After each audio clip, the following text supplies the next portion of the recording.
ஆம்பூர் அருகே தேசிய நெடுஞ்சாலையில் 30 அடி பள்ளத்தில் விழுந்த லாரி. என்ன நடந்தது? விரிவாக பார்ப்போம்.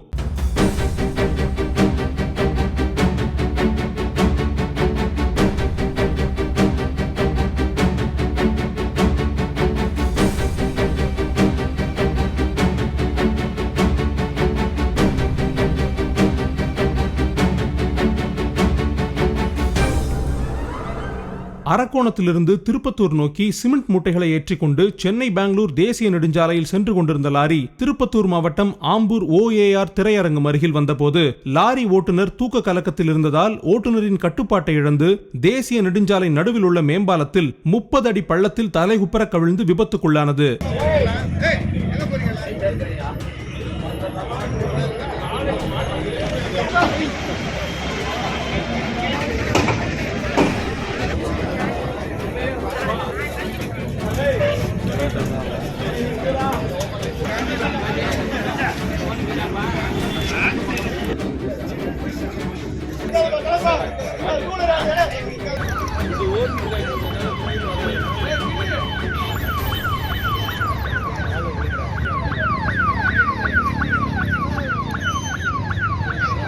இதனை அறிந்த அப்பகுதி மக்கள் உடனடியாக காவல்துறை மற்றும் தீயணைப்புத் துறையினருக்கு தகவல் அளித்துள்ளனர். தகவலின் பெயரில் விரைந்து வந்த தீயணைப்புத் துறையினர் மற்றும் காவல்துறையினர் சுமார் 1 மணி நேரத்திற்கு மேலாக லாரிக்கு அடியில் சிக்கிய லாரி ஓட்டுநர் அரக்கோணம் பணப்பாக்கம் பகுதியைச் சேர்ந்த பெருமாள் என்பவரின் சடலத்தை மீட்டுள்ளனர். அடுத்த மாதம் உயிரிழந்த லாரி ஓட்டுநர் பெருமாளுக்கு நிச்சயதார்த்தம் நடைபெற இருந்த நிலையில் ஓட்டுநர் உயிரிழந்த சம்பவம் அப்பகுதி மக்களிடையே பெரும் சோகத்தை ஏற்படுத்தியுள்ளது.